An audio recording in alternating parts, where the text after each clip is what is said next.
O mga kababayan, magandang araw po sa ating lahat. So andito po tayo ngayon sa harap ng SM Fairview upang i-update natin yung katayuan o kasalukuyang ginagawang MR7. Okay, ito na po yung Mindanao Avenue po. Okay, harap mismo ng gilid mismo ng SM Fairview. So tingnan naman natin kung ano yung kaganapan dito sa ilalim. So ito po, nasa clearing operation na po sila. Itong mga buhangin na nasa harapan natin, ito po yung gagamitin para sa gitna. Yung gagawin nilang harang o lalagyan ng mga tanim-tanim. So makikita natin yung station. Ayan, may mga harness o mga scaffolding ang nandiyan. Malapit na po yan matapos. So pagka tinatanggal yan, nasa finishing stage na po yan. Mga 60 to 80% na po ang tapos. So inantabayan na natin na hopefully itong taon na ito ay mabubuksan na last quarter of this year. So operational na po ang MRT7 hanggang sa SM North Itza. So fully operation niya nasa mga bandang 2028. So ngayon po baybayin natin ang kahabaan ng Quirino Highway na kung saan madadaanan natin ang kasalukuyang ginagawang Quirino Station at saka yung nasa Sacred Heart Station. Yung itong dalawang huling station na nabanggit ko ay ito po yung kasalukuyang ginagawa. Pinupush na po nila dahil ito po yung huling dalawang station ang maisama sa pagbubukas ng partial operation itong taon na ito. Sana makahabol po at wala nang mga problema pang masasalubong. Okay? So baybayin po natin, punta tayo sa unahan, baybayin natin ang kahabaan ng Quirino Highway. Okay, let's go! So andito tayo ngayon sa ilalim ng MRT. Ayan po yung babaan. Okay. So dito sa bandang gitna sa ilalim, sa kabila din naman, alas nakaporma na ang kanyang babaan. So dito sa ilalim, nasa clearing operation na din. So malapit-lapit na ito guys. Itong taon na ito, kayang-kaya. Okay, so dito po tayo sa gaba ng Quirino Highway. Okay, ito na po yung taas ng MRT7. Sa unahan, ito yung ginatawag na Quirino Station Highway. So, puso na rin po yung kanilang ginagawa. I-update na po yung mga materialis, tulad ng mga bakal. Okay, nagawang para magiging station na siya. Sa harapan po nito, ito po yung ginatawag na SM Residences. So makikita ninyo, napakaganda po yung area. Kung napakalawak po ito, papunta dun sa likod. Yung mga pundo. Okay. Medium rise sa mga pundo po. So ito po ay papunta na ng San Jose del Monte, Quirino Highway. So ito yung i-update natin yung nasa unahan, kung ano na yung kalagayan. So busy po yung mga contractor natin para matapos na yung kanilang itong station na ito. Okay, so dito sa pinalagyan natin, dito po ang ginagawang MRT7 Quirino Station. Ayan po. Halos pahabol na po ito. Itong last po station. Quirino Station at saka doon sa Sacred Heart. Ayan, halos may sampan, may mga beam. Yung kanyang mga trusses nakahanda na. Yung iba may bubong na. Yung kabilang side may bubong na. Okay, ito po yung sa ilalim yung mga establishment. Ayan po yung kanilang mga gamit, nakahampala sa gitna mismo para pagdating ng gabi, pagdating sa gabi dito ang hatawan dahil wala ganong sagabal, hindi nakasagabal masyado sa mga biyahero. Dahil pagka-araw nila ito binabanatan, of course nagkakaroon ng traffic congestion. Kaya madalas dito sa gabi, nagkakaroon din po ng traffic kahit paano maraming sasakyan pa rin ang dumadaan. Pero at least, hindi na ganong maapektuhan yung daloy ng o yung ating mga commuters. So ito, malalaki-laking station rin po ito, pero sa tingin ko, kayang-kaya ito dahil ito na po yung kanilang pinupush na matapos makahabol sa partial opening itong last quarter of December this year. So ito po ay papunta na tayo ngayon dun sa depot, sa sa may tapat ng Sacred Heart Station. So dito halos tapos na. Kung sa unahan, meron lang mga scaffolding. Nasa finishing touches na po sa ginagawang mga haligi.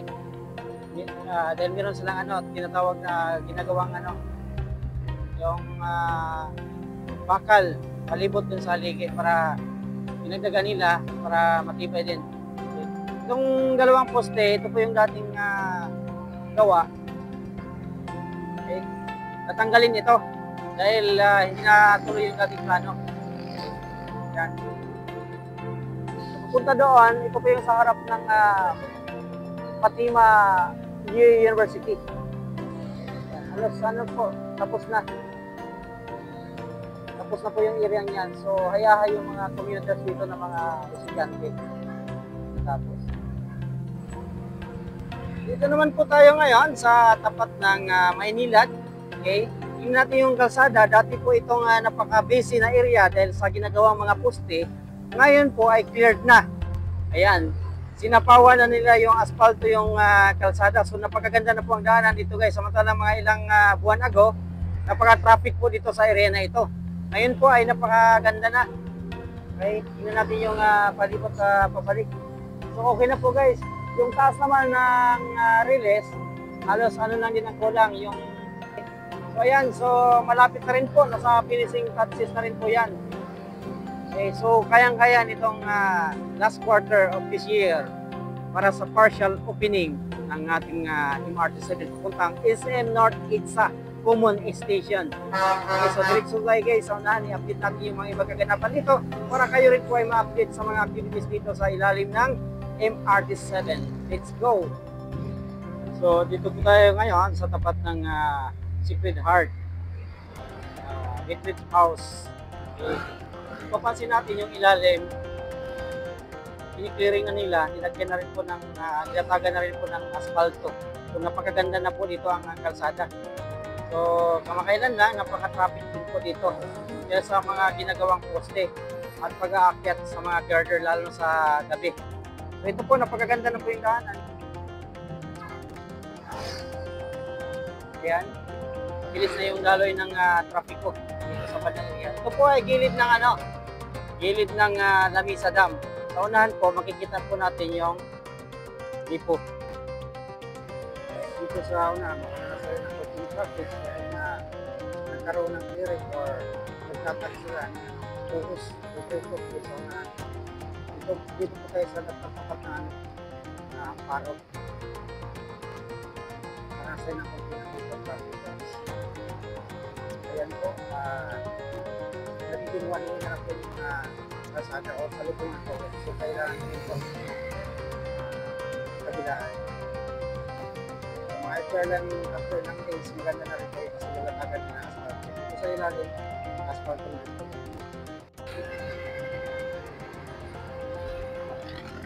So ito po sa harap ng paro, nagkaroon po ng traffic dito. Ito po yung kanilang ginagawa. Ayan.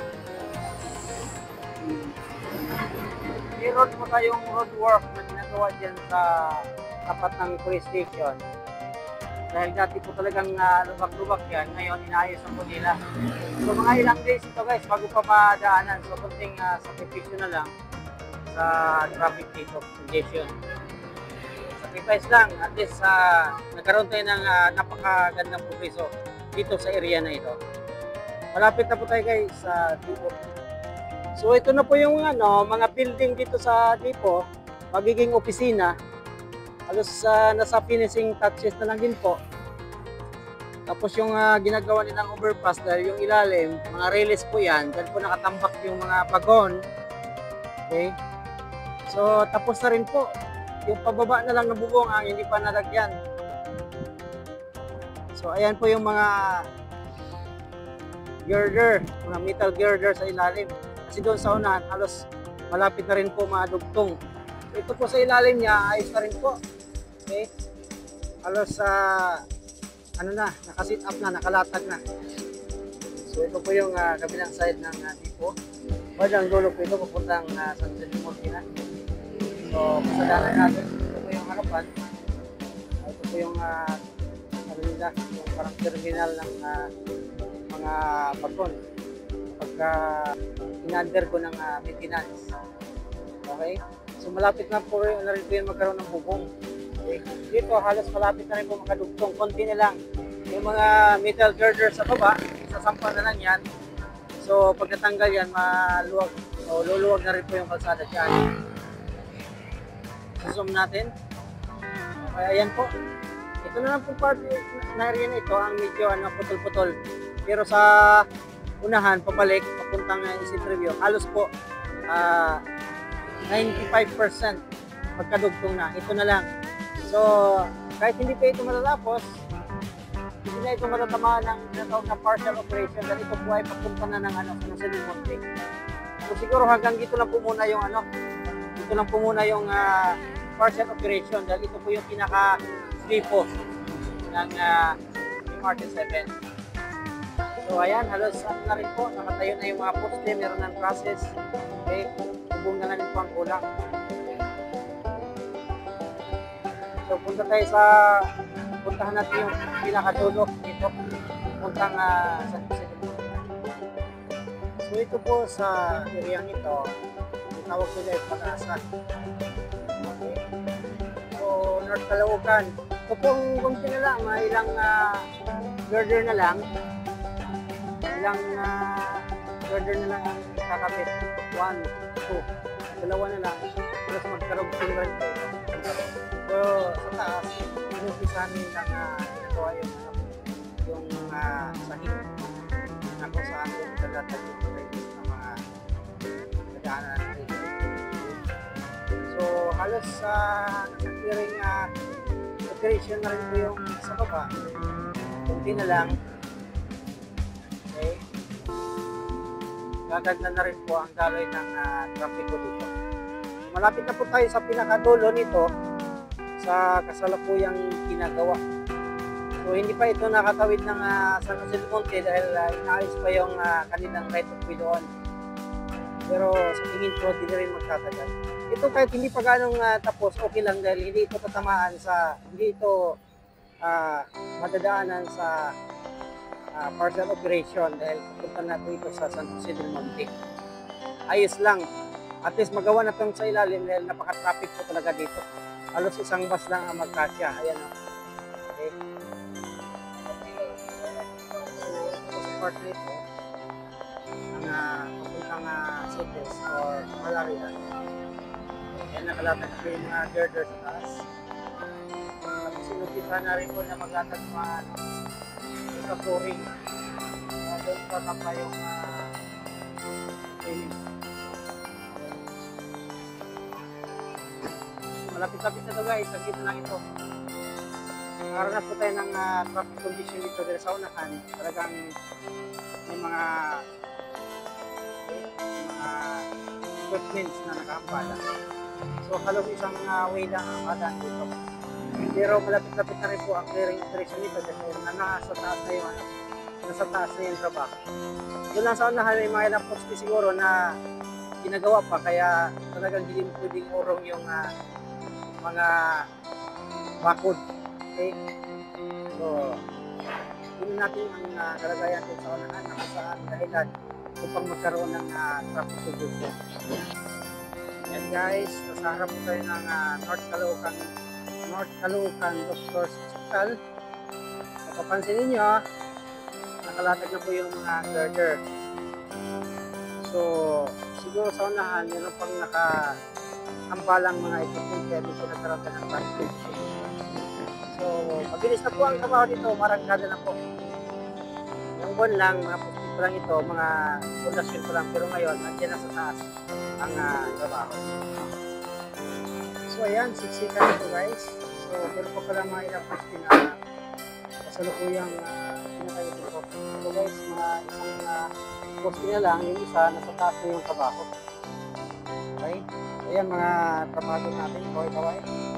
Dapat sa mga sa Martin 7. So dito halos siksikan na sa unahan meron pang mga ilang poste na tinatayo. Okay, so kumakain ng malaking space sa kalsada kaya makaral po talagang usod ng dalo dito. Pero pag nagpas nito, halos maluwag na rin po dahil hanggang dulo namin po sa dulo. Ang pinakahuling kaganapan dito sa MRT Civil Station bago mag San Jose del Monte, Bulacan. Tignan po natin sa unahan. So ayan, nandito na tayo malapit na sa Malaria. O nandito na tayo sa facility ng Malaria. May mga ilang posting na po ang tatapusin para matanggal na yung mga nakaharang sa gitna, mga bakod. Okay. Kasalukuyan po nga ginagawa yung ibang gearhead. So lalagyan na lang po ito ng girder. Kaya sa ilalim, tingnan nito. Kasalukuyan ginagawa nila para malagyan na ng girder. So dalawang posting lang po yan dito sa bandang area na ito, sa harap mismo ng Mercury Cargo Sigmore, sa Seafills banda. So ito guys, yung ginagawa nilang mga poste, hindi magtatagal. Matatapos na rin ito at mabubuo sana. So ito po yung mga kilitilyo sa ilalim. Ayan. Dalawang poste na po ito dito sa bandang area na ito para mabuhusan na yan. At malagyan ng pierhead. So sa taas ng trabaho, girder ng lalatag dyan, tapos lagyan ng flooring para malatagan ng ribos. Bali, itong area ng nagpapa-congest ng traffic sa harap mismo ng Sigmore, sa may Seafills, North Caloocan. Malapit-lapit na rin po ito guys, kunting case na lang. So andito po tayo ngayon sa harap ng Metro Plaza. Meron po ditong Robinson. Okay, sa unahan, sa traffic light, ang papuntang Tala na po yan.